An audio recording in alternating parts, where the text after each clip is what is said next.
They call it society, I call it a circus. Bright lights, painted smiles, hollow applause. Everyone's performing, but nobody admits they're acting. And the funniest part, the audience and the actors, they're the same people.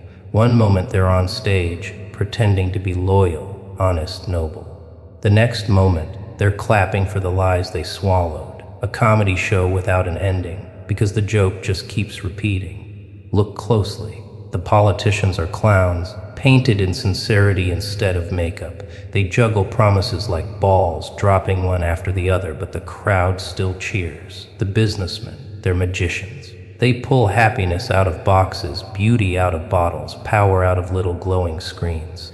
Of course, it's all an illusion. The trick is obvious, but the crowd pretends not to notice because nobody likes to admit they've been fooled. And the media, the ringmasters, they crack their whips and direct the spotlight, telling you where to look, what to fear, who to love, who to hate. The show must go on after all, but my favorite performers are the everyday people, ordinary faces, walking masks. They stumble out of their homes in the morning, costumes ironed, smiles rehearsed, ready for another day of performance. Good morning. How are you? I'm fine. Lies, lies, lies, delivered with a smile so polished it deserves a standing ovation. You see, they don't even need a stage. Their whole life is one. Their workplace, their relationships, their friendships, all theaters. And the tickets are free, because the only price is your sanity. Why do they do it? Why keep acting when the mask gets heavy, when the script gets boring, when the laughter sounds hollow? Because the circus is safer than silence. The circus gives them roles. Without roles, they're just nothing, nobodies. And nobody wants to be nobody. They want to be the smiling friend, the loyal lover, the respectable worker, the obedient citizen. Characters in a play they never wrote, but happily perform. And what about honesty? Oh, honesty doesn't get a seat in this circus. No. Honesty is too boring, too brutal. People don't pay for honesty. They pay for illusions. Tell the truth and you're called cruel, bitter, toxic. Tell a lie and suddenly you're charming, polite, likable. Lies sell tickets. Lies keep the lights on. Lies keep the audience clapping. Honesty gets booed off stage. Think of it like this: the clown doesn't remove his paint to show you his real face. Why would he? His real face is dull, tired, broken. But with paint, he's funny, entertaining, adored. So he paints another smile even when his own lips bleed. That's society. Everyone painting smiles over scars. Nobody wants to see the wounds. They want the show. And you clap for it. You join the performance. You applaud the lies because the lies are beautiful and the truth is hideous. You don't want reality, you want entertainment. That's why the circus never closes. It doesn't matter how many tricks fail, how many masks slip, how many promises shatter. As long as the lights stay on, people will keep buying tickets to the lie. But here's the delicious irony: everyone knows it's fake. Nobody actually believes the clown's tears or the magician's tricks. Deep down, you know the laughter is forced, the story's rehearsed, the role's empty. But still you pretend, because pretending is easier, because admitting the truth means walking out of the circus, and the outside world is just silence, and silence terrifies you more than lies. See, that's the thing about the circus. It doesn't trap you with chains. It traps you with comfort. It keeps you distracted, dazzled, entertained. And while you're laughing at the clown, while you're mesmerized by the magician, while you're chanting for the ringmaster, your life slips by. A lifetime spent applauding illusions. What a show. What a tragedy. What a joke. So tell me, what's worse? Living outside the circus, where it's cold, empty, merciless, but at least real. Or staying under the tent, warm and dazzled, feeding on lies until the final curtain falls. Most people never leave. They can't. They're addicted to the music, the colors, the endless performance. They'd rather choke on illusions than starve on truth. That's why I laugh. Because the circus isn't just entertainment, it's survival. Without it, people crumble. Without their roles, without their masks, they're naked, vulnerable, lost. And nobody wants to be lost. They'd rather be a clown in the circus than a ghost outside it. But me, I prefer the ghost. I prefer the silence. I prefer the bitter truth over the sweet lie. Because once you stop clapping, once you stop performing, once you walk out of the tent, you finally see the circus for what it really is. Not magic, not beauty, just smoke, mirrors, and desperate actors trying not to drown in their own lies. And when you see that, when you finally laugh at the circus instead of with it, you're free. Free to watch the show without being in it. Free to laugh at the painted smiles, the rehearsed tears, the hollow applause. Free to know that the circus doesn't own you any. The circus of lies will never die. But the moment you stop performing, the moment you stop clapping, the joke is no longer on you, it's on them. They say money makes the world go round. Ha! What a cute little fairy tale. The real currency isn't money. My friend, it's fear. Fear is the coin you carry in your pocket, the paper you fold into your wallet, the credit you never stop owing. Every transaction, every deal, every relationship, it all comes down to fear. And unlike money, fear never runs out. Oh no, fear prints itself. Look around. Why do people obey? Why do they follow orders? Bow to leaders, cling to relationships that suffocate them. Not because of love, not because of loyalty. Those are just costumes fear wears. Strip away the mask, and you'll see it plain. They're terrified. Afraid of losing comfort, afraid of rejection, afraid of being alone, afraid of being nothing. That's the real engine of society. Fear keeps the machines running. Think about power. A politician doesn't rule because people trust him. He rules because they fear what happens if they don't obey. They fear hunger, war, chaos, punishment. The whip doesn't even need to strike. Its shadow is enough. And bosses don't motivate workers with inspiration. They dangle unemployment like a guillotine above every desk. Fear of losing the paycheck makes men march faster than any dream ever could. And love, oh, love is the most exquisite fear of all. Not devotion, not romance, fear. Fear of being left behind, fear of waking up cold, fear of being unloved. Lovers don't hold each other because they're free. They cling because they're terrified of the silence if those arms ever let go. That's the secret. Love sells itself as passion, but it's really just fear in a fancy suit. See, the beautiful thing about fear is that it doesn't need chains. Fear lives inside you. You carry it everywhere. It whispers in your ear when you're about to take a risk.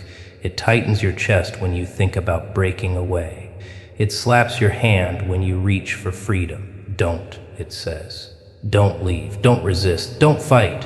And you listen every time, because fear doesn't just stop your body, it infects your mind. That's why fear is the perfect currency. Money can be stolen, gold can be devalued, but fear renews itself with every heartbeat. You don't need to hand it over. It pours out of you for free. Leaders, lovers, bosses, parents, priests, they all feed on it. They sell you safety in exchange for your obedience. They tell you, fear me, but trust me. And you bow, you kneel, you smile, pretending it's choice when it's just survival. Think about religion, not faith. Fear of eternal fire, fear of punishment, fear of divine rejection. The sermons don't promise heaven, they threaten hell. And people don't pray because they're grateful, they pray because they're scared. The collection plate doesn't fill with hope, it fills with fear coins. The preacher doesn't need proof, he just needs you trembling. Trembling people obey. And politics, same trick, bigger stage. Every speech, every slogan, it's fear wrapped in patriotic ribbons. Fear of the enemy, fear of the outsider, fear of losing your freedom, your wealth, your children's future. They don't unite you with love. They herd you with fear. Because fear is faster than reason. Fear makes you run without asking where. And while you're running, they lead you wherever they please. Here's the punchline: fear works best when it's invisible. The best dictators don't need guns. They need headlines. They need whispers. They need you glancing over your shoulder at night, wondering who's watching, who's judging. Fear turns the locks in your head before you even reach the door. That's real control, not by force, but by suggestion. And yet, people deny it. They say, no, I act out of love, I choose loyalty, I believe in hope. Lies, all of it. Fear is the hand guiding every choice. Why do you stay in that miserable job? Fear of poverty. Why do you keep forgiving the same betrayals? Fear of being alone. Why do you keep believing promises you know are lies? Fear of admitting you have nothing left. Every smile, every handshake, every prayer, stamped, signed, and sealed in fear. But here's the delicious irony: fear doesn't just control you, it entertains them. The powerful feed on your trembling. They laugh at your compliance, your desperation, your wide eyes begging for safety. They sell you security systems, insurance policies, promises of salvation, and you always pay.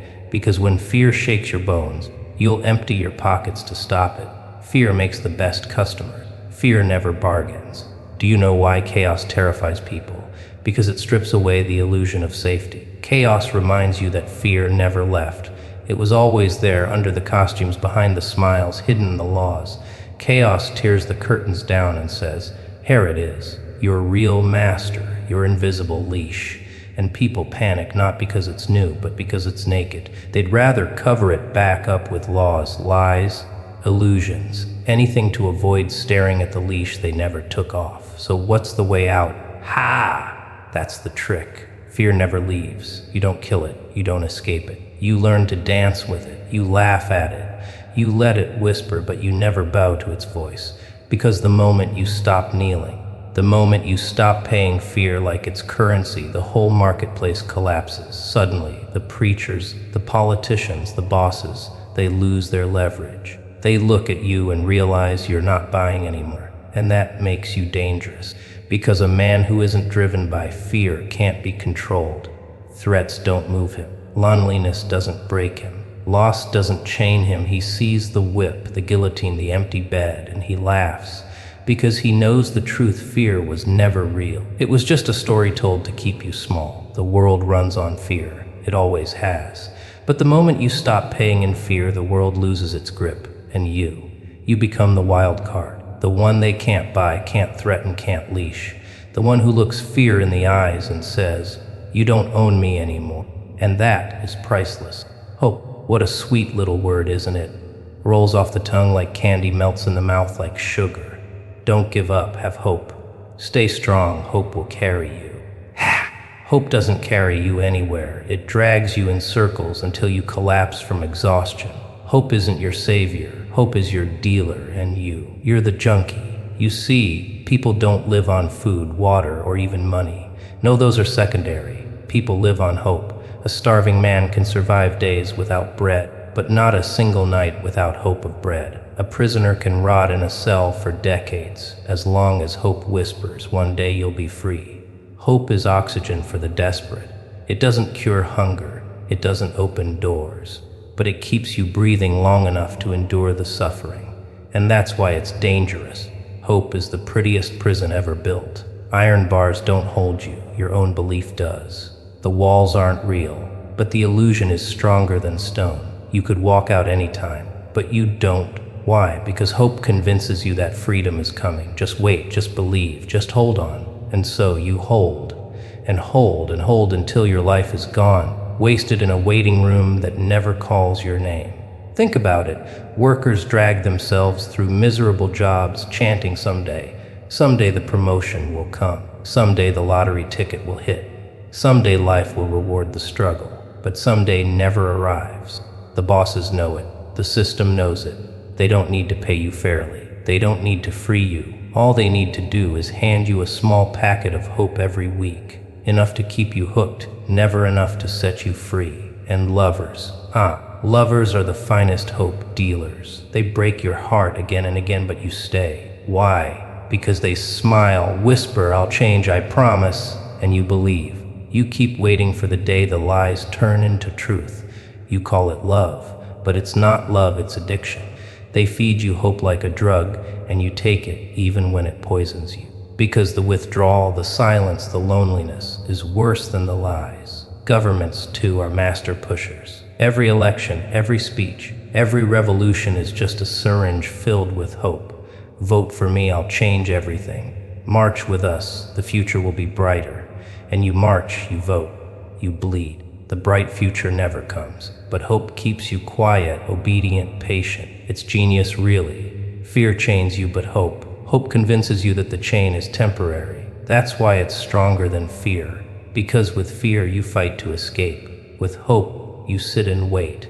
The tragedy is that hope doesn't just chain you, it entertains you. It gives you a story to tell yourself at night.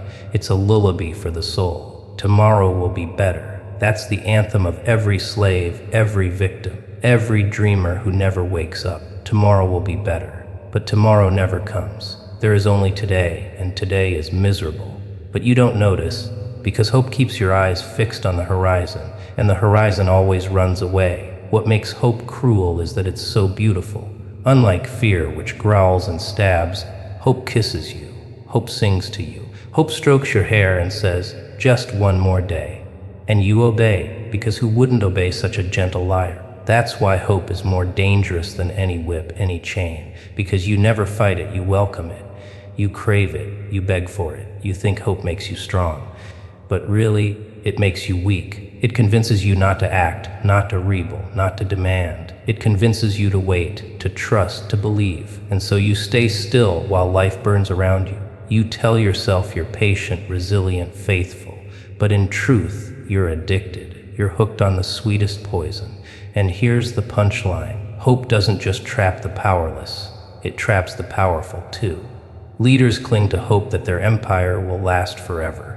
Lovers cling to hope that passion will never fade. Parents cling to hope that their children will fulfill their broken dreams. Everyone, from the beggar to the king, kneels before hope. It doesn't discriminate. It enslaves all equally. But the real comedy, hope never delivers, never. Oh, sometimes it throws crumbs your way. A lucky break here, a kind word there. Just enough to keep you chasing. Just enough to convince you the full feast is coming. But the feast never arrives. Hope is a dealer who hands you an empty bag and says, "Next time, I promise." And you smile, thank him, and wait. Always wait. So what happens when you quit? What happens when you walk away from hope, when you say, "No more waiting, no more promises"? At first, it hurts. The withdrawal is brutal. Reality feels like a knife. No illusions, no comfort, no soothing whispers, just silence, just cold, just truth. But then, you start to see. You start to live. You stop waiting for tomorrow and start tearing into today. No more someday, no more maybe. Just now, just real, just raw. Without hope, you stop being a junkie. You stop being a prisoner. You stop wasting your life waiting for a better day that never comes. And that's when you become dangerous. Because a person without hope doesn't wait. They move, they act, they take, they create, they destroy. They live, and nobody knows what to do with someone like that because they can't be bribed with illusions anymore. The addicts will hate you. They'll call you cynical, cruel, heartless. They'll cling to their hope even tighter, clutching it like a teddy bear in the dark. But you'll laugh because you know the truth. They're not alive. They're just waiting. Waiting for tomorrow, waiting for miracles, waiting for a life they'll never have. Hope is the most elegant scam ever sold. And the world is nothing but addicts lining up for their next dose. But you don't have to be one of them. All it takes is one decision, one laugh, one rejection of the sweetest lie, and suddenly you're free. Free from the addiction, free from the prison, free from the lullaby. And once you're free, you'll see hope for what it always was, a leash disguised as a dream, morality. How? The grand punchline of civilization. Everyone talks about it. Everyone defends it, everyone kills for it, and yet nobody even knows what it is. Ask 10 people what's moral, and you'll get 10 different answers. But that doesn't stop them from pretending morality is universal, as if there's some giant cosmic rulebook etched in stone. Spoiler, there isn't. The rulebook keeps changing. That's the joke. Morality is just fashion for the soul. One season, loyalty is the hottest trend. Next season, rebellion is all the rage. What was once noble becomes shameful. What was once sinful becomes normal. Yesterday's criminals are today's heroes. And still, the crowd insists morality is absolute. How? If morality were absolute, why would it need so many revisions? Why does every era, every nation, every religion rewrite the script? Simple. Because morality isn't truth, it's costume design. Take history. Entire empires slaughtered in the name of morality. Crusades, witch hunts, wars, all dressed up as rightists, and the people cheered, certain they were virtuous. Then centuries passed and the same actions became barbaric, unforgivable, evil. Morality didn't change because truth changed. Morality changed because the audience did. Different clowns, different applause. That's all. And in your daily life, the comedy only gets louder. Parents tell their children, be honest, don't lie. Then they lie to them about Santa, about happiness, about their own regrets. Teachers preach fairness, then play favorites. Politicians swear integrity, then sell it by the pound. Lovers swear fidelity, then betray at the first temptation. Everyone performs morality in public, then hides the opposite backstage. The hypocrisy isn't the bug, it's the feature. See, morality isn't about being good, it's about being accepted, being praised, being applauded. People don't follow morals because they believe them. They follow morals because they fear rejection, fear of exile, fear of judgment, fear of losing their place in the tribe.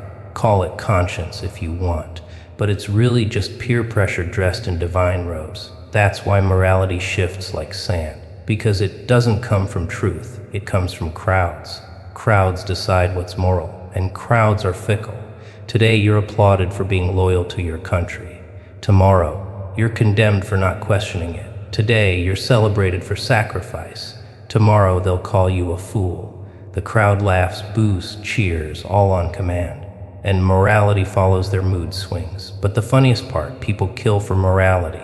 They die for it. They sacrifice their lives, their families, their futures, all for rules that won't even survive the century. Imagine that a man burns his neighbor alive because morality demands it. Then 200 years later, the same morality says, "Oops, that was wrong." Does the neighbor rise from the ashes? No. The joke is carved into the bones of the innocent. That's the punchline. Morality isn't just a comedy. It's a tragedy dressed as one. And yet the performance continues. Courts, churches, governments, all propped up on the illusion that morality is solid, that it's universal, that it matters. But behind the curtain, it's just power. Power decides what's moral. The winners write the rules, the losers wear the shame. And tomorrow the winners change, and the rules change with them. Here's the real irony: morality is sold as absolute, but it only exists with witnesses. Nobody cares what you do in the dark alone. Morality needs an audience. Without applause or condemnation, it collapses. Which means morality isn't about right or wrong. It's about performance. The moral man isn't the one who's good. He's the one who looks good. He's the one who knows when the spotlight is on and delivers his lines perfectly. Offstage, he's just another actor in a dirty dressing room. And the audience, they eat it up. They laugh, they cry, they clap for virtue, even as they commit the same sins when no one's looking. It's hilarious, really. A theater where everyone is both performer and hypocrite, pretending the play is real. So what's the truth? The truth is simple, brutal, liberating. There is no morality. There never was. Only rules written by people who wanted control. Only standards built to serve the powerful. Only performances to keep the crowd entertained. Morality is just another costume in the circus of human survival. A mask painted in virtue, hiding the stench of greed and fear underneath. And when you see it, when you finally laugh at it, you realize something terrifying. The moral codes you swore to follow were never yours. They were borrowed, imposed, inherited. And you, yes you, have been living someone else's script all along. That's when the comedy turns into freedom. When you stop playing the part. When you rip off the costume and say, no more. Not immoral, not moral, just free. Free from the shifting rules, the hypocritical applause, the endless performance. Free to act without pretending. Free to choose without waiting for a judge in the sky or a jury in the crowd. Of course, the audience will hate you for it. They'll call you a monster, a villain, a heretic. They'll scream, you have no morality, and you'll smile because you know the secret morality was never real. It was always a comedy.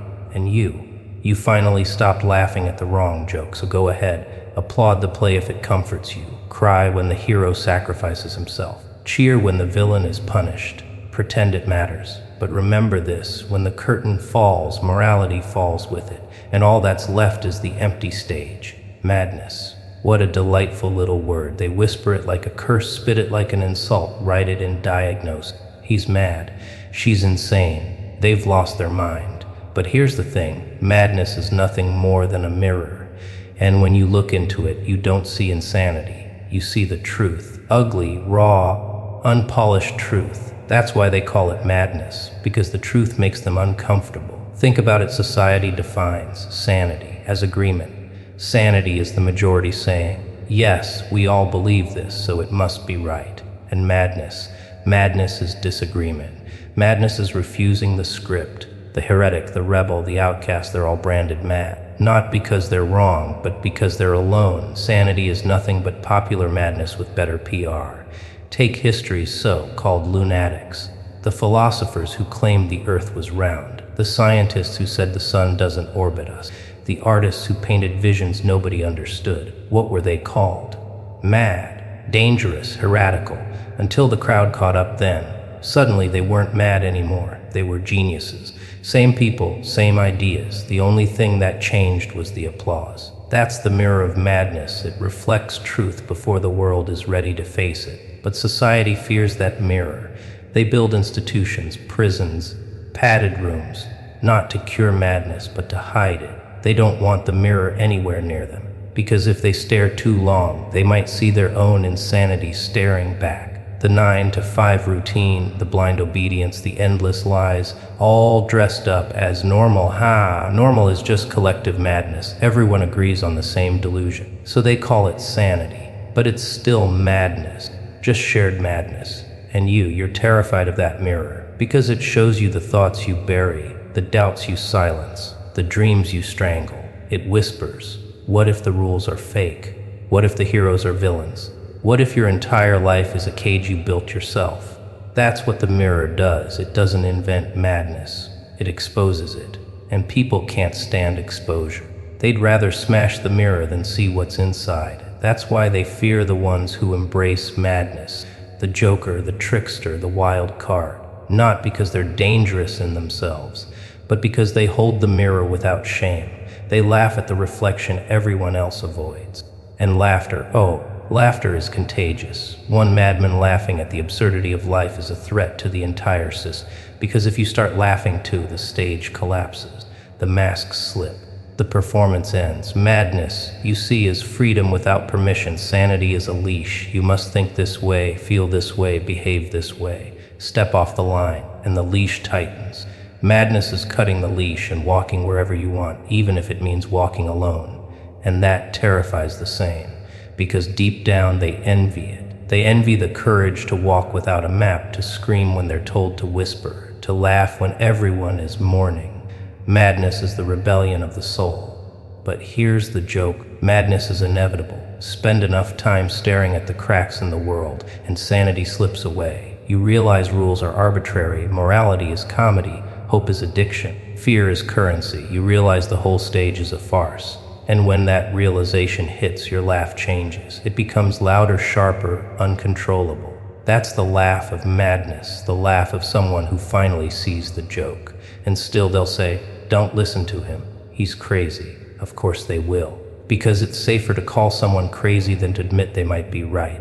Madness is the most effective dismissal in history. Don't like the truth. Label it insane. Burn it, ban it, lock it away. Problem solved, at least until the mirror reappears. And it always does. Because truth doesn't vanish, it waits. It waits in every reflection, every shadow, every quiet doubt that keeps you awake at night. So the question isn't whether madness exists. The question is, whose madness are you living, yours or theirs? Are you staring into your own mirror, or are you just repeating the delusions of the crowd? They say, fit in, be normal, stay sane. But sanity has given you war, corruption, betrayal, despair. If that's sanity, maybe madness isn't so bad. Maybe madness is the only real sanity left. The mirror of madness isn't kind. It doesn't flatter. It doesn't lie. It shows you the cracks in your smile, the rot in your beliefs, the emptiness in your hope. It shows you life without filters. And most people can't handle that. But if you can stare without looking away, if you can laugh at the reflection, you'll discover something extraordinary. You'll discover freedom. Because in madness, there are no chains, no rules, no scripts. Just you, your reflection, and the raw, chaotic truth of existence. It's terrifying, yes, but it's real. And once you taste real, the illusion of sanity will never satisfy you again. So go ahead, call me mad, call me insane, call me broken, I'll take it as a compliment. Because every insult they throw is really an admission I hold the mirror they're too scared to face. And when I laugh, when I scream, when I dance with madness, It's not because I've lost my mind, it's because I've finally found it, love. Ah, the sacred word, the anthem of every poem, every song, every cheap soap opera on TV. They dress it up with roses, champagne, wedding rings. They carve it into monuments and tattoo it on their skin. Love conquers all. Ha! Love conquers nothing. Love betrays. That's its nature. That's its punchline. You see, love sells itself as salvation, the grand solution to loneliness, the answer to despair, the cure for emptiness. People chase it like starving dogs chasing scraps, convinced it will finally fill the hollow inside. But love doesn't cure hunger, it multiplies it. Because once you taste it, you want more attention, more affection, more promises.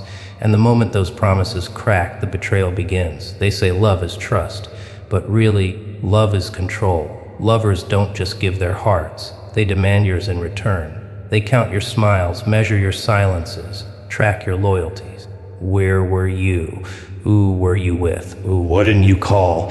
That isn't devotion, it's surveillance. Love calls itself a gift, but it behaves like a contract, and the penalty for breach, betrayal.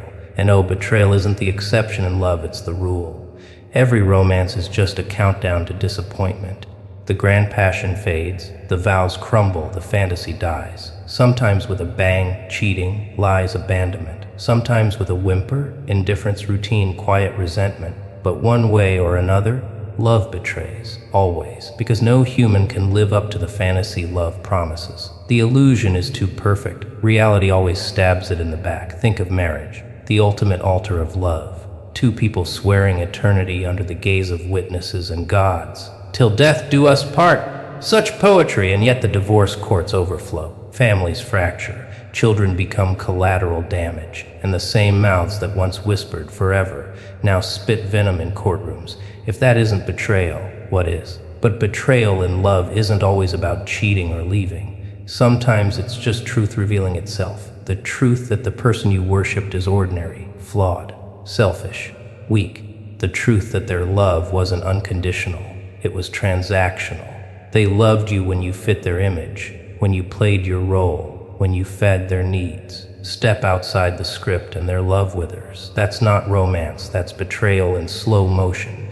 And yet, people still worship love. They tattoo it, sing about it, build their lives around it. Why? Because the illusion is addictive. Love is the most elegant drug. It floods your brain with chemicals, makes your heart race, your skin burn. Your mind delirious, you feel alive, you feel invincible. Until it's gone, then you're sick, desperate, crawling back for another hit.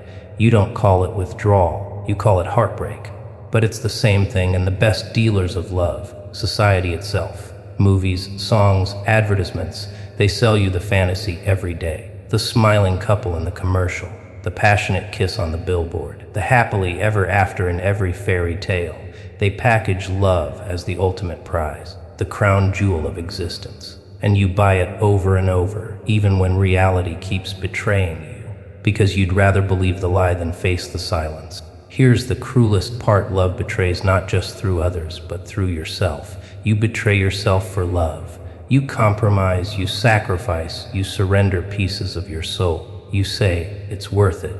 You give up dreams, friendships, freedom, just to keep someone who promises they'll never leave. And one day they do leave, or worse, they stay, but their presence feels like absence. And you realize you betrayed yourself long before they betrayed you. And what about true love? Ah, the most dangerous illusion of all. The fairy tale that insists somewhere out there, one perfect person exists just for you. Your soulmate, your other half. What nonsense! You're not half a person waiting to be completed. You're whole, but the myth convinces you otherwise, so you wander through life searching, waiting, yearning. And when you finally find someone, you project perfection onto them. You ignore their flaws, rewrite their lies, blind yourself to their betrayal, because admitting the truth would shatter the fantasy. But fantasies always shatter. That's the betrayal baked into love. No matter how beautiful it begins, no matter how strong it feels, no matter how loudly you swear it's different this time, reality wins, passion fades, promises break, illusions crumble, and you're left staring at the wreckage, wondering how you could be so blind. The answer: you weren't blind, you were addicted. Addicted to the illusion, not the person. Does that mean love is worthless? No, it means love is comedy, a dark, tragic comedy that everyone plays a role in. Some laugh, some cry, some bleed. But the show always ends the same, with betrayal. That doesn't make it meaningless, it makes it absurd. And absurdity is worth laughing at. So laugh at love. Laugh at its promises, its poetry, its illusions. Laugh at the way people destroy themselves for it, the way they chase it even after it betrays them again and again. Laugh, because otherwise you'll cry. And maybe, just maybe, when you stop worshiping love, when you see it as comedy instead of salvation, you'll finally be free. Free to enjoy its beauty without kneeling to its lies. Free to taste it without starving for it. Free to hold it lightly, knowing it will betray you, but laughing when it does. Because betrayal isn't the end of love. Betrayal is love's punchline. And once you understand that, the joke will never be on you again. Religion, the grand stage trick, the invisible cage, the oldest magic show still running strong. People think religion is about God, salvation, eternity. Religion isn't about God, it's about control. God is just the costume. The real act, the real religion is control. And oh, what a devoted congregation it has. Think about it, no empire lasts forever, no army stays undefeated, no king reigns eternal. But religion outlives them all. Because armies control your body, but religion controls your mind. You can rebel against a king, overthrow a government, flee from a tyrant. But how do you escape an idea planted in your head since birth? That's the genius. Religion doesn't chain your hands, it chains your thoughts. The trick is simple, they sell you fear, then offer themselves as the cure. You're a sinner doomed to burn, but follow us, obey us, worship us, and maybe you'll be saved. Fear first, hope second. Classic sales pitch. The most successful pyramid scheme in history, and people buy it willingly, desperately, generation after generation. Because who wouldn't pay for the illusion of safety, the promise of eternity? But religion isn't content with your soul. No, it wants your obedience here and now. It tells you how to live, how to dress, how to think, who to love, who to hate.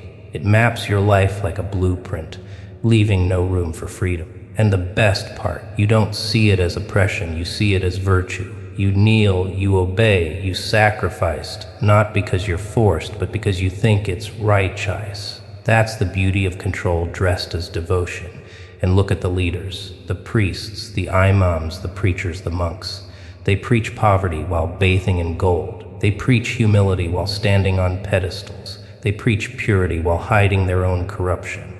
And the flock forgives them, excuses them, defends them. Why? Because religion teaches you obedience, not logic, faith, not questions, submission, not rebellion, a perfect system. It doesn't matter which religion, which God, which book. The pattern is always the same: rules, rituals, rewards, punishments. Follow the path and you'll be saved. Step off and you'll be damned. It's the oldest trick in the book, literally. And yet billions still fall for it. Not because it's true, but because it's comforting. Because control feels safer than chaos. Here's the punchline: religion thrives on doubt. Without doubt, it collapses. Why else repeat the rituals every week? Why else preach the same verses over and over? Because the mind forgets, because doubt creeps in, and religion must smother doubt before it grows. Keep praying, keep chanting, keep confessing, keep kneeling, not for God, for control. If God wanted your prayers, would he need a middleman? And politics is religion's twin brother. They shake hands behind the curtain. Religion teaches obedience to invisible laws. Politics enforces obedience to visible ones.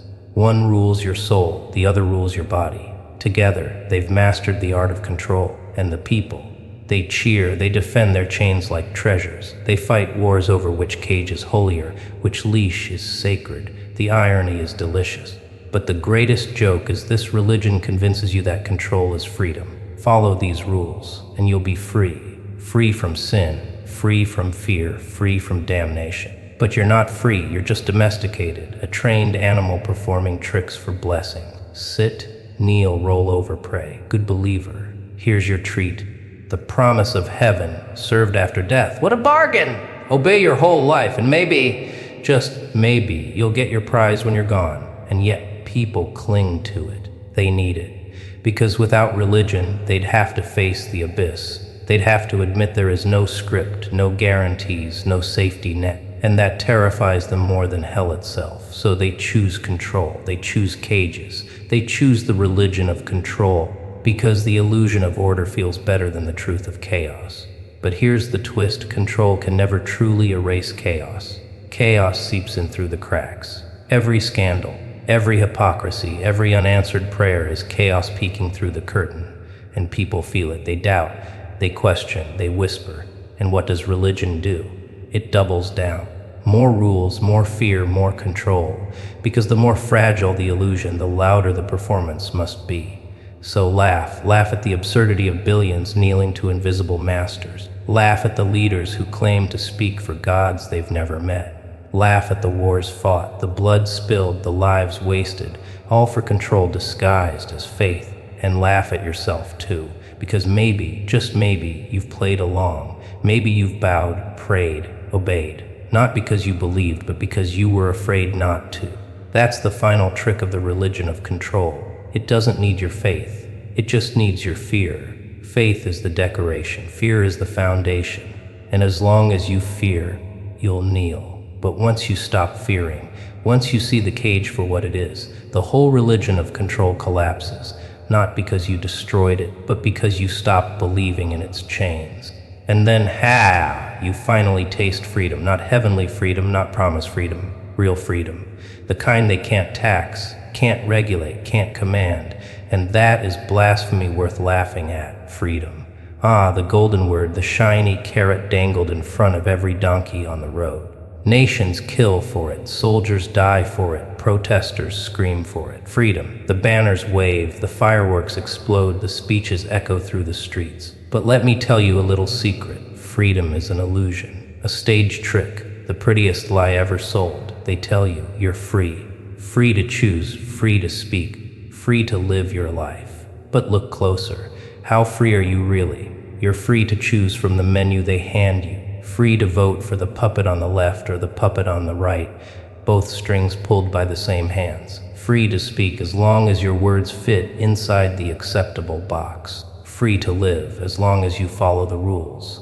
That isn't freedom. That's a sandbox. And you're the child building castles inside it, thinking you own the world. Real freedom terrifies them. Real freedom isn't predictable. It doesn't bow, it doesn't vote, it doesn't clock in at 9 a.m.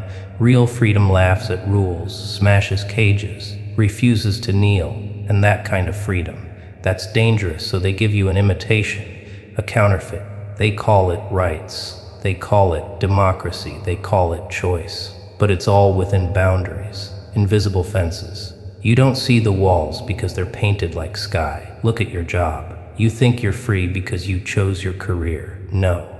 You're chained by bills, by rent, by the price of survival. You didn't choose freely. You chose from the options that wouldn't leave you starving. That's not freedom. That's bargaining with a loaded gun pointed at your stomach. Look at politics. They parade freedom like a trophy. We're the land of the free! They chant. Meanwhile, laws multiply like weeds. Surveillance grows. Censorship hides behind polite names. Your data is tracked, your moves recorded, your choices predicted before you even make them. And still, you wave the flag convinced you're free. That's the brilliance of the illusion. You defend the very chains that bind you. And love. Even in love, freedom is a mirage. You think you choose your partner freely, but really you're nudged by culture, shaped by family, cornered by loneliness. You settle, you compromise, you surrender. And you call it choice. But choice under pressure isn't freedom. It's coercion with perfume. The funniest part, people don't actually want freedom. Not really. Freedom is terrifying. Freedom means no guarantees, no safety nets, no rules to protect you. True freedom is chaos, and people hate chaos. They want structure, certainty, control. So they beg for cages, for laws, for leaders. They scream for freedom while secretly praying someone will take it away. Because cages are comfortable, chains are familiar, and freedom, real freedom, demands responsibility. Responsibility is the scariest thing of all. That's why the illusion works so well. They give you just enough rope to think you're free, but not enough to hang the system with. They let you vote, but never let you touch the real levers of power. They let you speak, but drown you in noise so your words vanish. They let you run wild in the field, but keep the fence high enough that you'll never climb it, and you thank them for it. You call it freedom because the alternative, the raw, terrifying truth, is too much to handle. Here's the punchline: even your rebellion is controlled. You march in protests, chant in unison, wave signs made by corporations, post slogans online, all inside the boundaries they set. A protest that fits on the evening news is not rebellion, it's theater. A safe release valve to keep you busy while the real chains tighten. They even sell you t-shirts for your revolution. Imagine that, freedom bought and sold at retail price. So what is freedom really? Freedom is when you stop asking for permission, when you stop living by their script, when you stop mistaking the sandbox for the world. But freedom has a cost, the cost of safety, of comfort, of belonging. Few are willing to pay it. Most would rather kneel inside the illusion than stand alone in the chaos. And maybe that's the cruelest joke of all. You're not free because you don't want to be. You want the dream, not the reality. You want the word freedom on your lips, not the truth of it in your hands. Because truth is heavy and real freedom is heavier than chains. So laugh at the parades, laugh at the fireworks, laugh at the slogans. They're just decorations on your cage. Laugh at the politicians who hand you choices like waiters serving poisoned dishes. Laugh at the way you clutch your chains and call them rights. And when the laughter dies, maybe, just maybe, you'll look around and see the walls. And if you're brave enough, you'll climb, not because they let you, not because they said you could, but because you stopped believing in the illusion. That's the moment you taste real freedom. No parades, no flags, no applause. Just silence, chaos, just you standing without a leash for the first time. And that silence, that chaos, is the sweetest sound in the world. Normal. Oh, everyone clings to it like a life raft in stormy seas.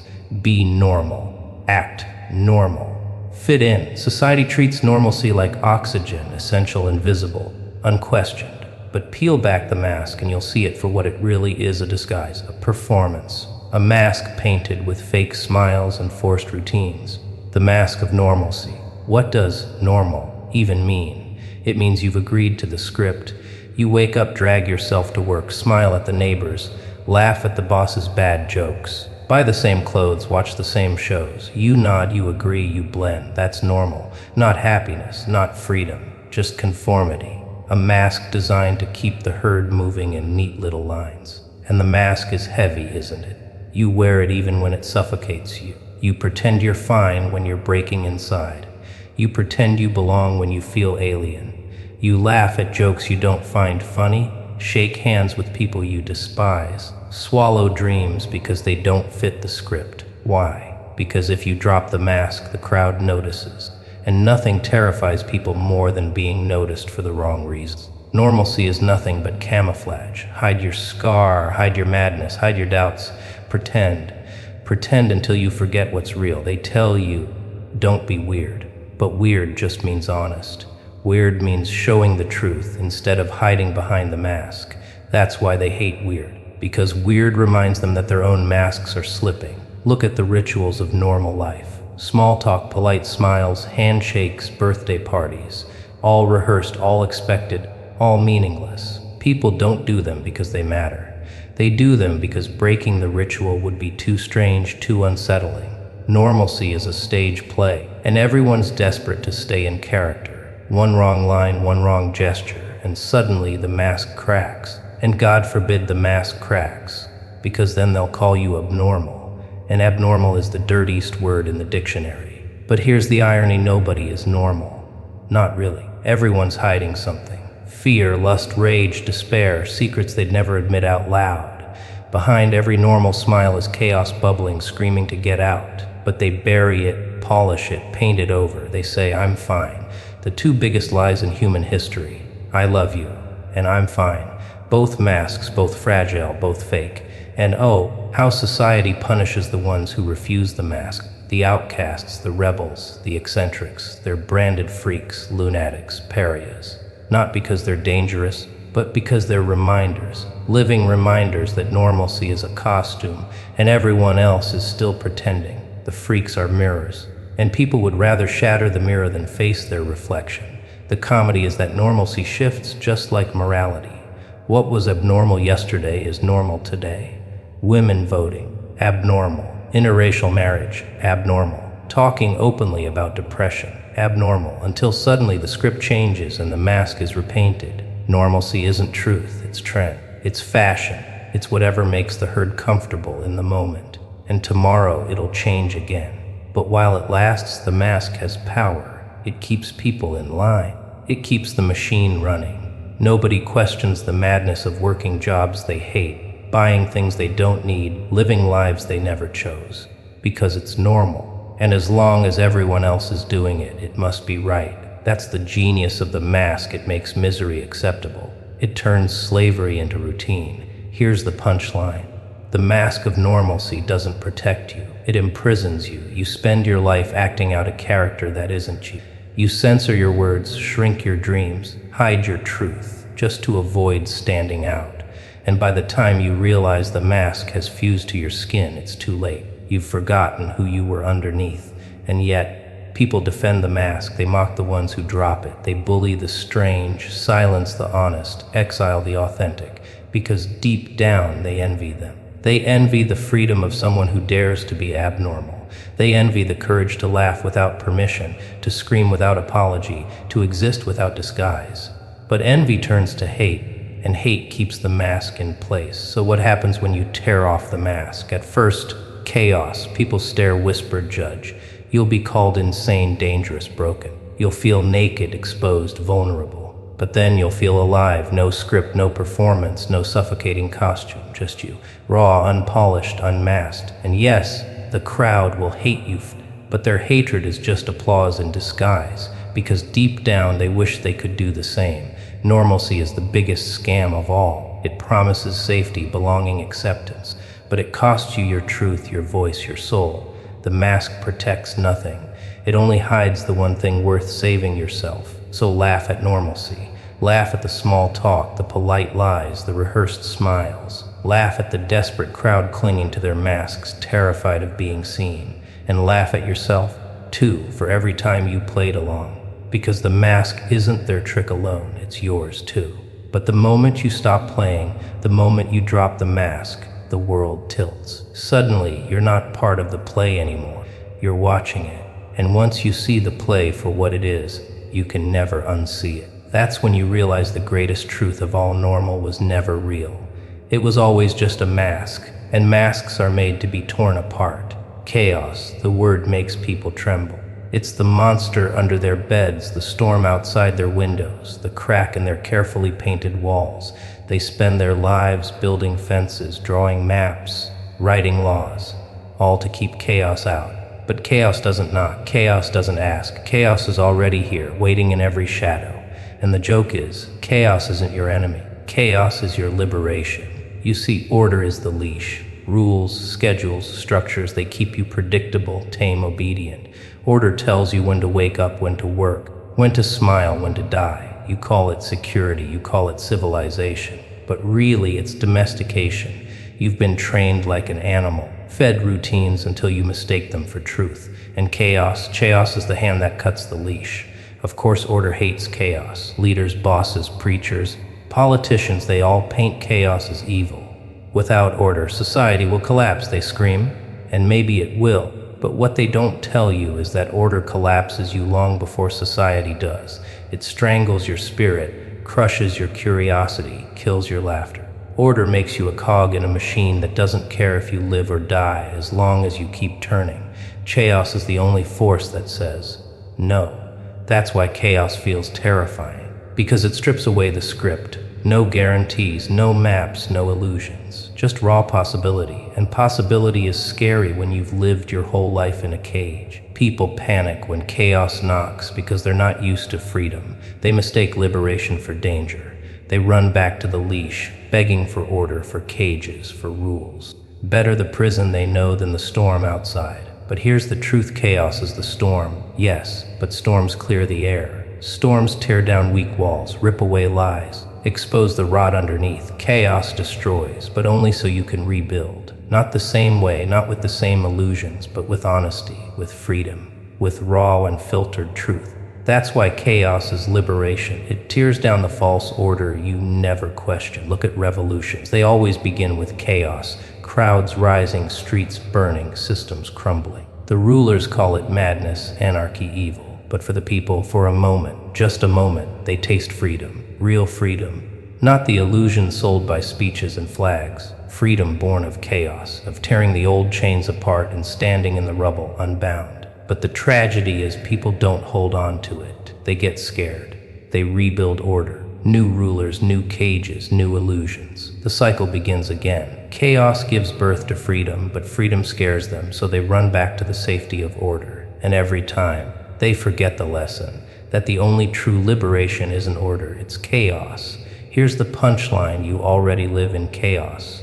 You just pretend you don't. The universe doesn't care about your schedules. Planets crash, stars die, earthquakes split the ground, storms swallow cities. Life is chaos at its core. Your body is chaos, cells dividing, hearts failing, breath fading. The order you cling to is just decoration, wallpaper over a collapsing wall. And the sooner you admit it, the sooner you're free. Chaos is not your enemy. Chaos is your nature. It's the wild laughter in your chest, the spark in your eyes when you break a rule, the rush in your veins when you leap without looking. Chaos is creation. Every new idea, every rebellion, every invention begins with someone daring to break the pattern. Without chaos, there is no art, no progress, no freedom, only repetition, only slavery. The liberation of chaos isn't about burning the world to the ground. It's about burning the lies. It's about tearing off the masks, smashing the cages, spitting in the face of the scripts they've handed you. It's about saying, I will not live your order. I will not play your role. I will dance in the storm, laugh in the fire, and build my life from the ashes. That's liberation. And yes, it's terrifying. Chaos means pain. Chaos means risk. Chaos means failure. But here's the secret: they were always there. Order just lied to you, told you it was safe, told you you'd be fine if you obeyed. That was the biggest con of all. You were never safe. You were never guaranteed anything. Chaos is just honest about it. So laugh at their cages. Laugh at their rules. Laugh at the fragile order they worship like a god. Because gods fall, kings fall. Empires fall. But chaos never falls. Chaos is eternal. It doesn't need worship, doesn't need obedience. It just is. And once you embrace it, once you stop running from it, you are free. The liberation of chaos isn't a theory. It's a choice. A choice to stop kneeling to order, to stop pretending the cage is home. A choice to live raw, unfiltered, unpredictable. To embrace the storm instead of hiding from it. To stop fearing freedom and start laughing with it. So when they call you mad, dangerous, chaotic, smile. Smile wide. Because you know the truth: madness is freedom, chaos is liberation. And their order was the real prison all along. And in the end, the only chains that matter are the ones you refuse to break.